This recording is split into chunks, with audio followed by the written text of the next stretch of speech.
All right, ladies and gentlemen, here you are. Part 1 of the state of AEW. Yes, I have to do a two-parter. I was thinking while I'm trying to record this at least a few times already, I have one major problem. We're not at World's End yet.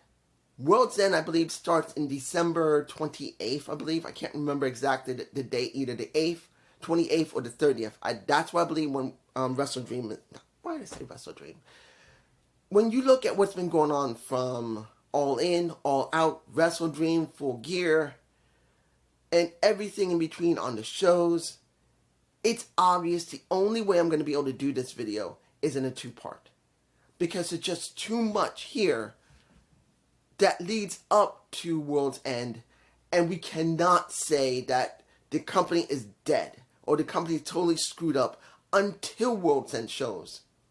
And then it reeks its head, or it raises its head, either reeks its head in total disaster or raises its head in total success. That's what it comes down to. And I want to make this very clear to everyone to understand the situation. You need context. As basically someone who does streaming, Ember Paradox, I don't really say much about it. I said it once. She basically is a streamer that I'm one of the people in the chat, and she says context is everything, and she's right. So I take that little bit from her. Thank you, Ember, if she ever saw this. But I gotta say this: before World's End, everything looks bad. The question's gonna be after World's End, going into 2025, when they go into Max, when I believe somewhere in the very first couple of months, we're going to see ROH on its own network instead of maybe Collision in its own network, a new network, instead of being where it is now in a dead time on the weekend, or a change, something. This is it. So let me give you context. Let's put this in full perspective. Over 3 years, nearly or over 3 years ago, CM Punk returns to wrestling. This completely throws everything off kilter, guys. Let's make this very clear. When he returned to wrestling here in AEW, people, when he showed up in the arena, were literally crying. Full-grown men and women and kids were crying. Because one of the greatest wrestlers, and it's always going to be up to debate how great Phil Brooks is. It's more that his influence, not just his wrestling, has changed a generation. That's the deal. It's not about if you like him a lot. It's about you think if he is subpar, or he's a wannabe, or if he's just a flash in the pan. It doesn't really make a difference. People cared about him, and they still do. Look what happened when he joined the Bloodline the last couple of weeks. The arena exploded the moment that they saw that Paul Heyman showed up with CM Punk, and now he's going to be part of Survivor Series this Saturday. He will be in War Games. He's going to be there. Hopefully he doesn't hurt himself too badly, because he just came back again from injury not too long ago. But the point is, AEW had managed to, or Tony Khan, managed to convince someone who had not been part of wrestling for nearly 8 years. It was only 7, but at least 8 years, he managed to bring him back. Oh, I think it was about 7.5, near 8. If you've seen when he went into that ring and he talked about what happened with him, he talked about the ice cream, and he talked about his feelings about what pro wrestling meant to him, it literally changed everything. It did. There's no way no one didn't think that the industry didn't just have a dynamic shift. And it's not the point if Jim Cornette agreed with it. It didn't matter if Eric Bischoff agreed with it. It didn't matter if Vince Russo agreed with it. Or Slick Daddy, Jess Alex, JD, or myself, and any other wrestling podcaster out there, whether they agreed that he should have came back or not, he made a huge wave, so large no one expected it. No one expected to have so much interest. So it went well until it didn't. And we have been hearing reports on and off. I remember one of the very first reports that AEW had a major problem was Big Swole. Now, mind you, Big Swole should not be 100% believed in because she had an attitude. She did. But no one can deny now that she was partially right. There was something going on in that roster, something going on with that system in AEW where Tony only cared about certain things. Look what happened with Cody. Cody decided to leave. No matter what anybody says, even Cody himself, by my perspective, there are two reasons why Cody Rhodes left. Cody really wanted to go back to WWE. It didn't make a difference. This is before TKO took it over, before TKO was formed, and he took and Ari Emanuel took it over. He wanted to go back to WWE. There's no lie about that. None. And when AEW was formed, yeah, he enjoyed working as a wrestler, but also working as an executive. No problem. But sooner or later, you could tell the way things were going that Cody decided it's time to go. One, because he really wanted to go back to WWE, and two, he saw that Tony Khan wanted what Tony Khan wanted. He didn't want to do correct type of booking that most people would go for. That's obvious. Look at how the Bucks have been booked. Look how Kenny Omega has been booked. Look how the company has been booking things since its conception. At first, it was booking pretty decently. Not great. I've said it more than Sleg Daddy, more than just Alex, more than JD or Wrestling In, or maybe Grimm.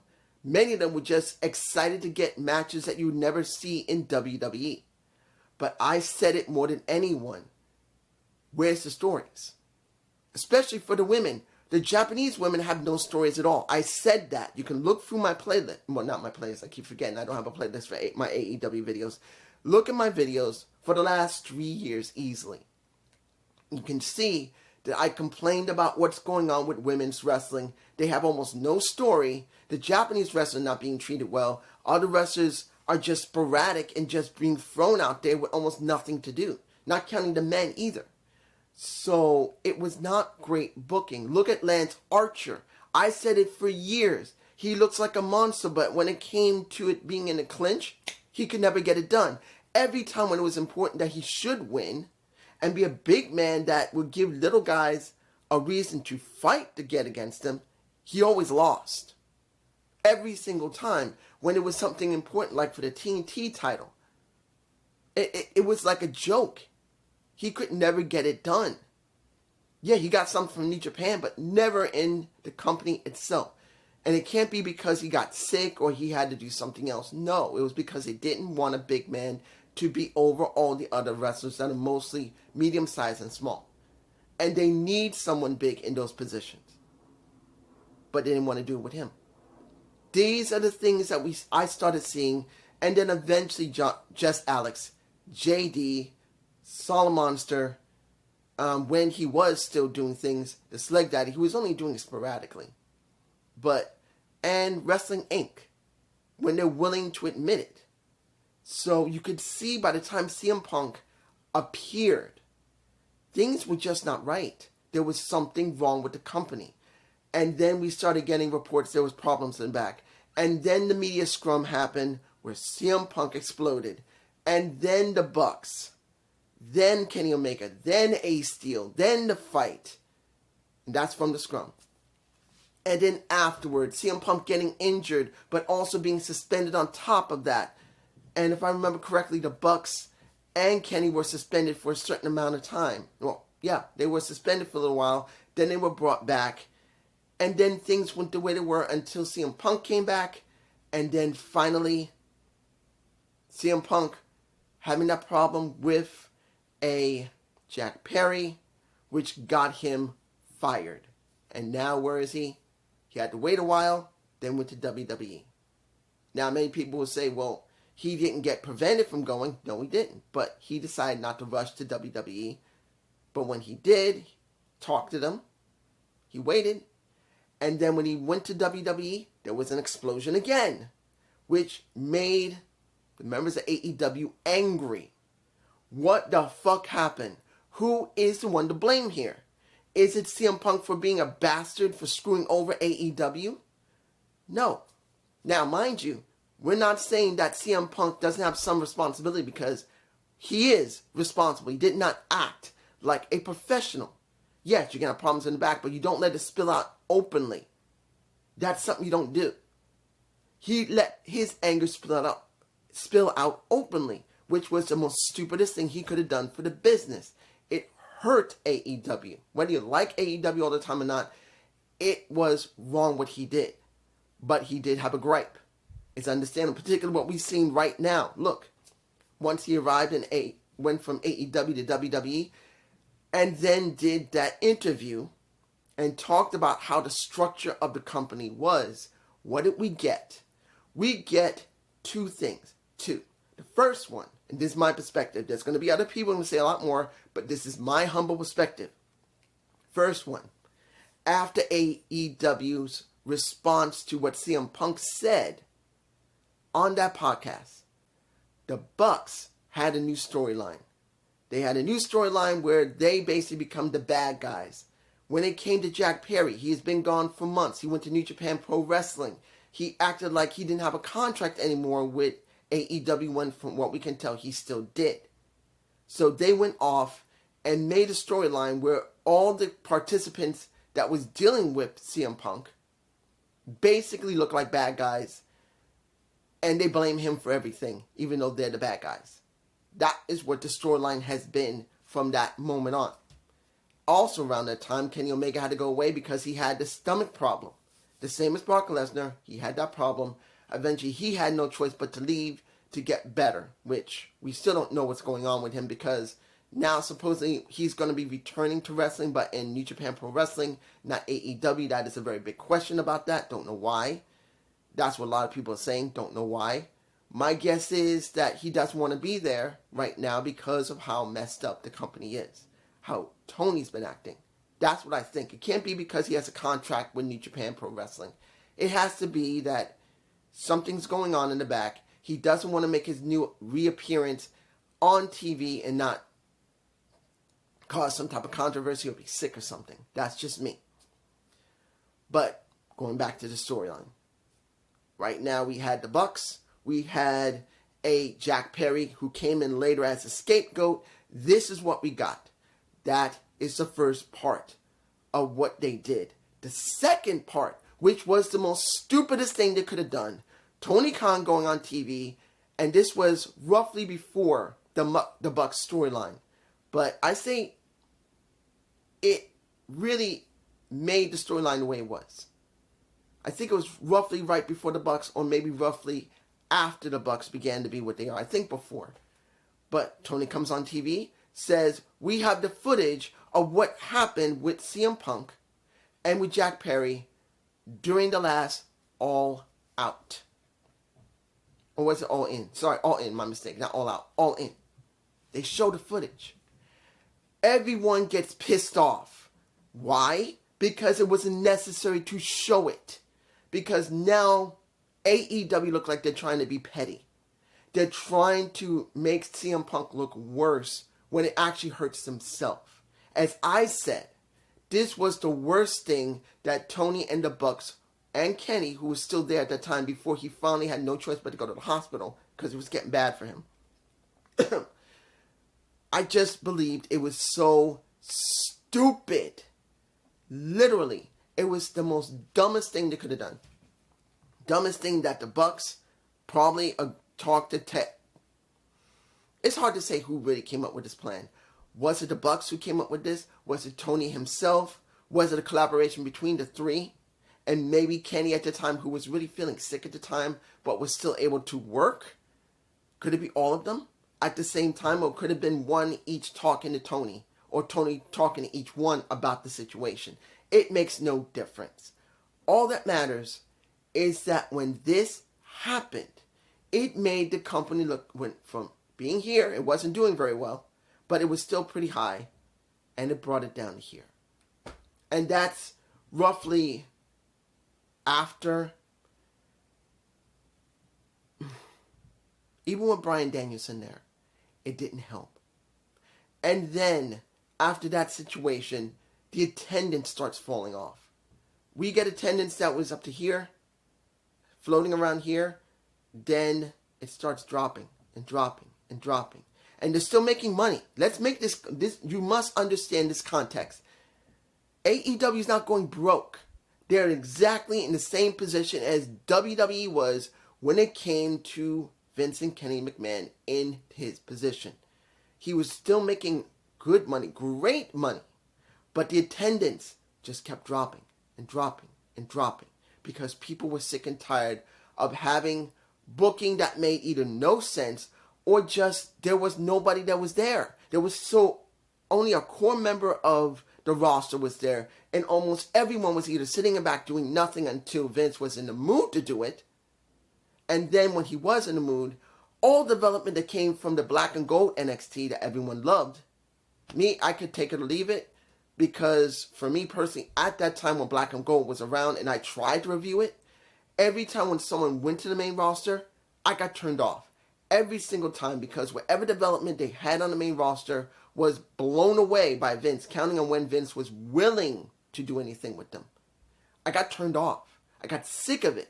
That's the reason why I didn't do any more reviews of it, because what was the point of caring about anybody when they finally went to the main roster? Vince would make them sit in the back and do absolutely nothing, even when they got really good momentum from working in NXT. Then he would just strip away their name, maybe, strip away the storyline, strip away the character, and counting on what mood he was in, rebuilt them in the way that Vince wanted it. Now look at what's going on with AEW. The roster was as bloated as WWE's before it was merged with pretty much Endeavor and the UFC. Let's make that clear. This is what it is. TKO Group Holdings became the new home of the former known as WWE. There is no WWE, guys. If you think there is, there isn't. WWE doesn't exist anymore. It is only a name. It is not a company anymore. It's a satellite. It's a part of TKO Group's own satellite companies like Endeavor, like UFC is a satellite company, and now WWE is a satellite company. There are three companies that are under the umbrella of one corporation, which is TKO Group Holdings. That's what it is. It doesn't make a difference what anybody says. And it's owned by Ari Emanuel. But now we're getting Tony Khan acting a lot like Vince. He is doing matches that doesn't make any sense. Just throwing them out there and saying, just bust your ass. Then the storylines are either very convoluted, or they just stopped before anything even happens. And worse, there are people that have been overly used so badly that they're a joke at this point. Even though they can rebuild themselves like Jon Moxley. John went from being the mainstay of AEW, then going away to do rehab that he chose to do himself before something happened, came back, and instead of taking a break like he should have after coming back to give himself time to refresh so people would get more interested, he just kept going. People like that who have been the mainstay of AEW look bad. Look at Bryan Danielson. Right now, he became the mainstay of AEW for quite a while. He had to do what was necessary because the company at the time looked so bad. And this year, he had to keep going even when he needed neck surgery. And he stayed until he won the championship and then finally had to drop the damn thing to Moxley because he had reached the point that he could not continue wrestling because of his neck. It has been a big mess. People have been there for a while who just came in, who really could have been spotlighted better, have not. Look, before CM Punk left, he never even had a chance once to wrestle Bryan Danielson. The last time those two have been in the ring and wrestled each other was 2014, I believe. Was the last time these two ever managed to touch in a ring publicized that would be national and internationally seen. The last time. 10 years ago. 10 years ago. 10. Before he left the company, WWE. And you can just see how things are in this company. Look, you have 160 roughly people, from what I understand, 150, 160. You can't even show them all. Look what's going on. Collision is very, very weak. It's on a bad time slot. And next to that, They didn't split the rosters. There's no presence on Collision. It is just matches, matches, matches. They threw MJF on it for a little while, but there was no feeling that no one led it. The only one who did feel like it was led was CM Punk. And that's not saying that the ratings was great with him there, but at least it felt like there was someone leading that part of the company, that show. Of course, it was made for CM Punk, but the point is, he's gone. There's no lead. I always hoped it would be Eddie Kingston who could be the lead of Collision, but he got injured a little bit after becoming the Continental Champion. There you go. You could have done something with the TNT title, left it over there. That didn't happen either. The rosters are not split. It feels like just one big smudge over there of just doing matches and storylines that... Here's a good example. Look at Ruby Soho and look at Parker. I believe, let me give it to like this. I can't remember his name right now. When it comes to Nick Namanj, Daddy Match's partner, I forgot his name. His name is Parker. He got into a relationship with Ruby Soho in real life. And someone decided on Rampage to do a storyline between Saraya, Ruby Soho, Parker, and Saraya's brother, along with, Mariah Cameron? Yeah. We got a story for almost a whole year. And we didn't see none of it on Collision or on Dynamite. The only thing we got that might have been shown that was on Collision was one moment where we saw Parker and Ruby Soho talking, and guess what? Ruby was pregnant. And after that happened, no more wrestling. She went home. I don't know if Parker's gone with her. I think he left after she started getting really large. And I don't know if he's even wrestling right now for AEW. I think he is, but I'm not sure. Ruby hasn't come back yet. We had a story that was a whole year that culminated in Ruby saying that she's pregnant. And we never saw the entire story unless you looked at Rampage, which has the lowest ratings. Look at ROH. ROH, which should have been sent and relegated to YouTube.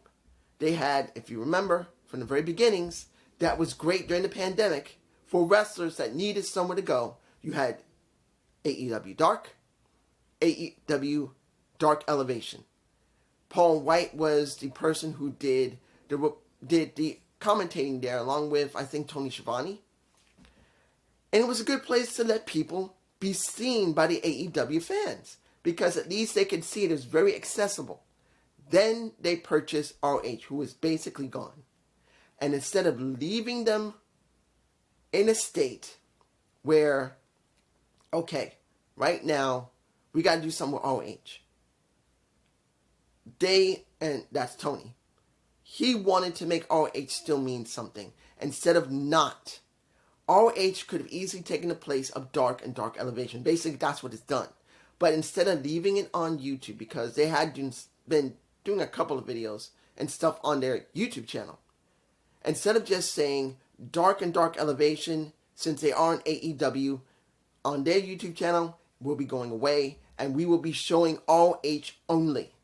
Instead of using the prestige of ROH on YouTube, which could have drove a good amount of people to watch, no, it went to Honor Club, where people have to spend up to about, $8 to $10 watching ROH. And it wasn't great booking. It wasn't. Worse yet, people that were supposed, and this, you got to understand how the system works when it comes to developmental for a major promotion. If you have a smaller company, that is now your developmental.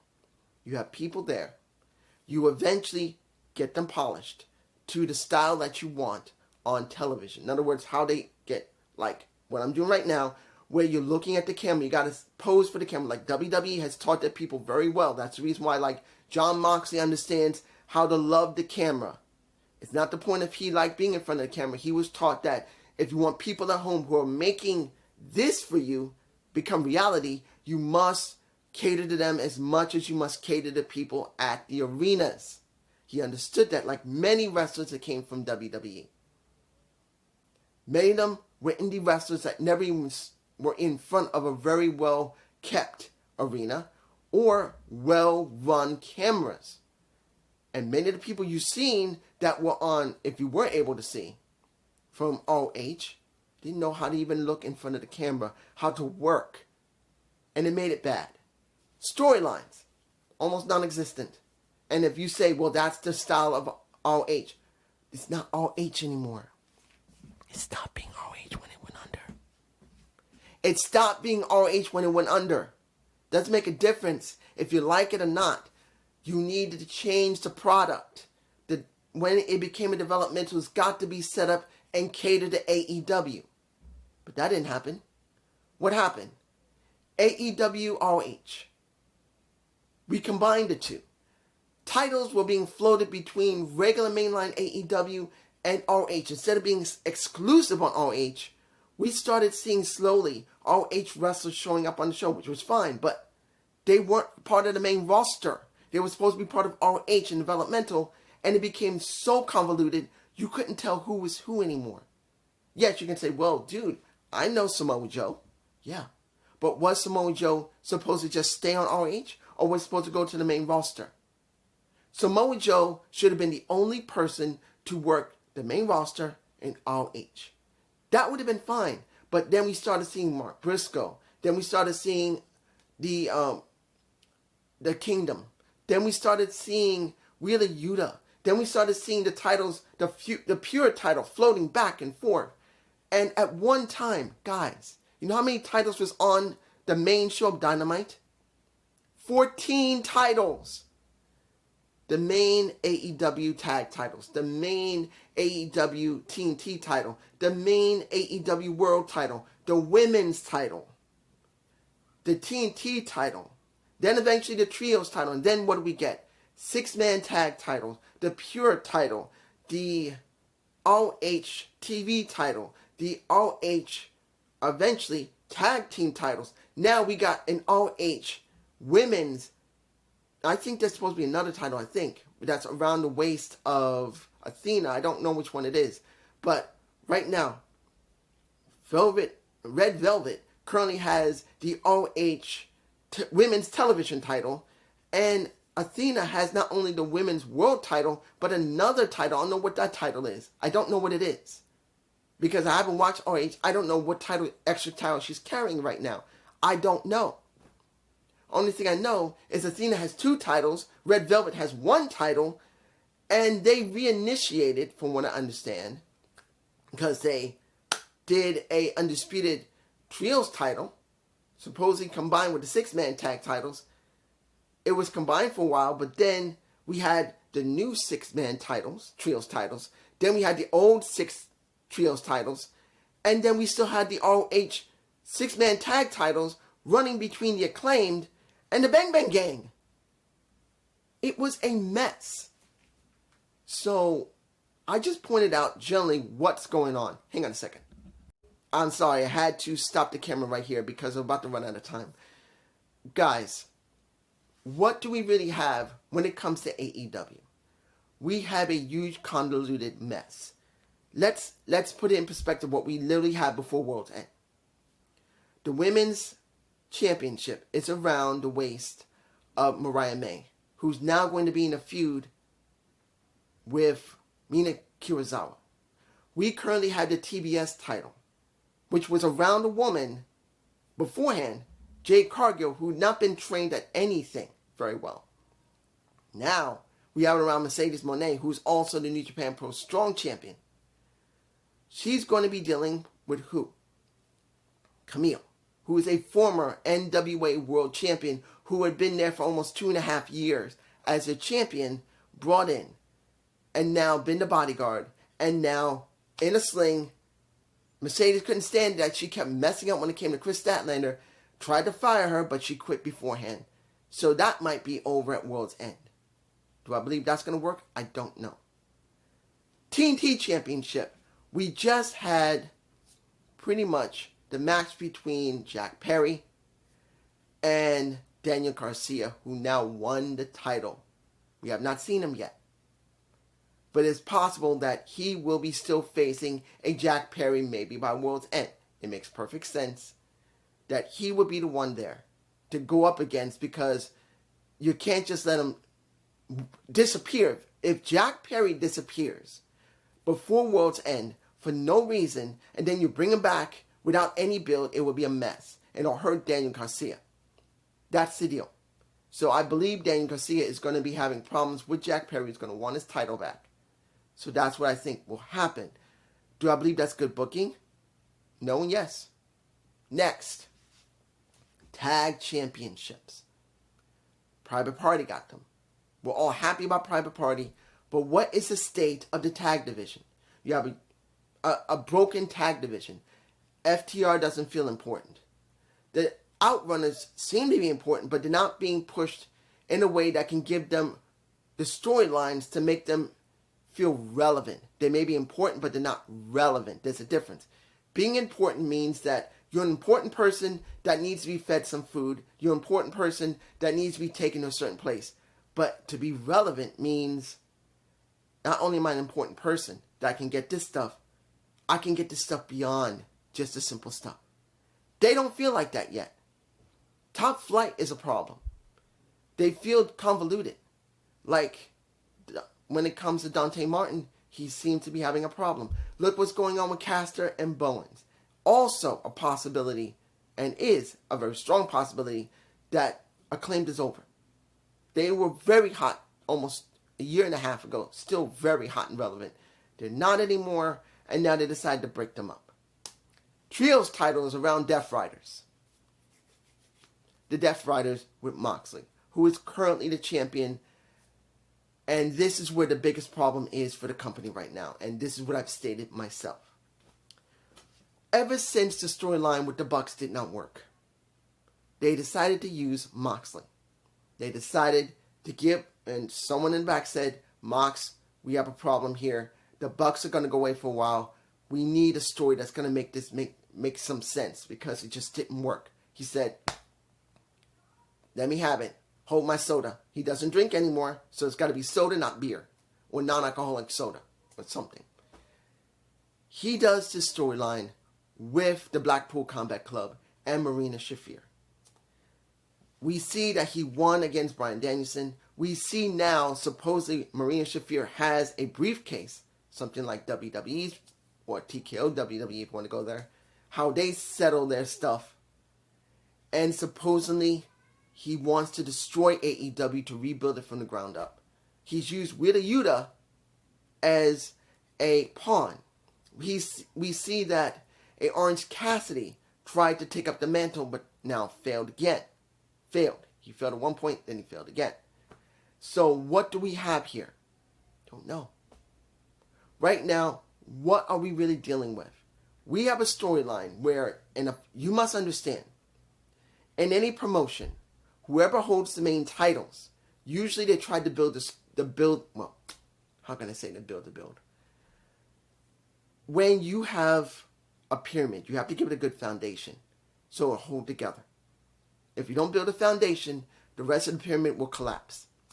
Moxley is now the foundation of AEW's pyramid. Everything is being revolving around him and the Death Riders and Marina Shafir. We have not seen Marina Shafir do any wrestling. She's just been muscle who's been choking asses out, literally. Well, not literally, not choking out, but she's been acting like she's choking people out. So, when you see the situation, we have Moxley who feels like he's going to be not the big guy here, but he feels like the guy that is working for the real guy. We heard stories that Shane McMahon may be coming in soon, but we don't know. I've stated, it's only if there is no Shane McMahon or anyone else external that might be the best person to make this work, there's only one person I can think of that could work. Now, I just checked the websites. There's only one website that talks about Adam Copeland. Tried to click the article, but it's nothing there. It just loops back. So whatever was there, it looked like it had been taken down. Or when it comes to NoDQ.com, there's something wrong with their site, and you can't see what's going on there. It's just not working. So either the article has been removed or the website has an issue and you can't click on all of the articles to see what's going on. But he's already talking about his return. My guess is this. At World's End, we will see the true mastermind behind what Moxley is doing in the Death Riders, and it will be Edge. Well, the former Edge, Adam Copeland. This is me. I don't know about anyone else, but it makes the most best sense that if you need to keep doing these storylines where AEW is threatened and someone has to be the one who's threatening it, we did the Bucks, it didn't work. Moxley seemed to be partially working, but once we've been hearing stories of people coming outside, it made it in question if Moxley's even the main guy there. And the only two people I could think of, I don't know about anybody else, is Shane McMahon, which everyone keeps talking about, or in my case, Edge, the former Edge, Adam Copeland, who worked very well when it comes to look what we got with WWE. Look at what happened with Judgment Day. He built them very well before he left the company. So I could see him doing it. I could see him being the one that could make this work if it is going to be Edge. Because here's the thing, and I'll say this again. We don't know right now if it's Edge who's coming back at World's End or if it really is a Shane McMahon who will show up. We still don't know. So this part 1 is still unassuring of what really is going on. Only thing I can say is this. By World's End, they better have a build-up that makes sense, because I do not believe Moxley is the best person that could be leading this. There has to be someone else. If it is found that Moxley is the only guy, and not taking anything from Moxley and how he tried to write the story, understand, please understand, this is not Jon Moxley's fault. This isn't. Moxley has done a good job of trying to make himself look like the big guy in this. But due to how reactive the Bucks, Kenny Omega, and Tony Khan himself, they caused this mess. We've not had a stable locker room in AEW. Now that they have a committee that deals with any internal struggles or problems, good. But due to the fact of all the controversy before that, look at Ricky Starks, who's been home for months, and he's not injured. He just has nothing to do. It's not the first time that's ever happened to anyone. I've heard that Lady Frost, the one I call Killer Frost, who works with AEW, was stuck home for months after she healed because Impact Wrestling had nothing for her. And then they just let her go. But when it comes to Ricky Starks, haven't let him go yet. Haven't. So it's like we have a situation where AEW is a big mess. We have a situation that at World's End, something dramatic must happen. Something. If it's not Adam Copeland, if it's not Shane McMahon, or somebody else, something must change going in 2025. Because, as just Alex said himself, strike one. Kind of condescending. To be honest, when it comes to just Alex, because for so many years, and I'm not even joshing him, but I can understand he's spending good hard money that he's getting from his chat in super chats. But all those years before, when WWE had the worst booking of any company in existence, he never said, strike one to WWE, 2 more strikes and I'm not going to buy your pay-per-views. He kept paying for the pay-per-views. So hearing him say this about AEW seems very condescending, very unfairly cited, because WWE did it. What's the difference? Now, I'm not saying he's wrong in doing it, because the economy is not good right now. Even with money he's getting for whatever job he's working, or working, doing his reviews, going and getting money from his chats because of his content, I can understand he just doesn't want to waste their money or his own. But hearing him say that, I don't like that. No disrespect to him. If he did hear about this or saw this, I'd say, Alex, man, I'm not against you. But with all the years that you poured money in that you got from the super chats, and whatever job you were working.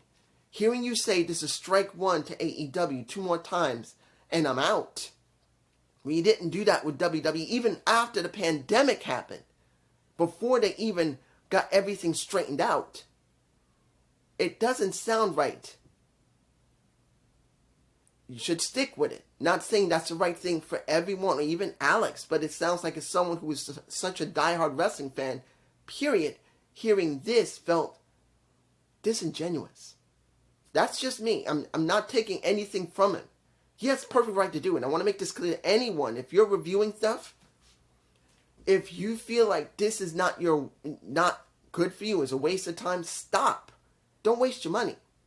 But Alex is a content creator.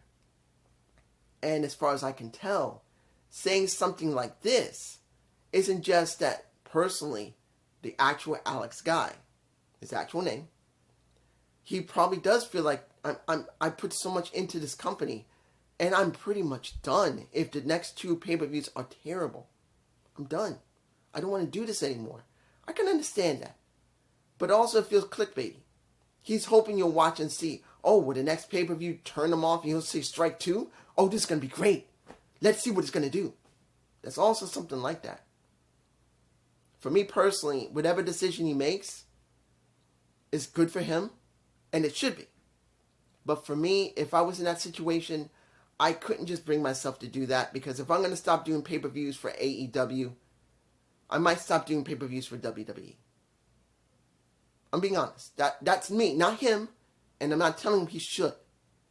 But for me, if I was in that type of position, getting super chats, I probably would stop doing wrestling altogether for a little while.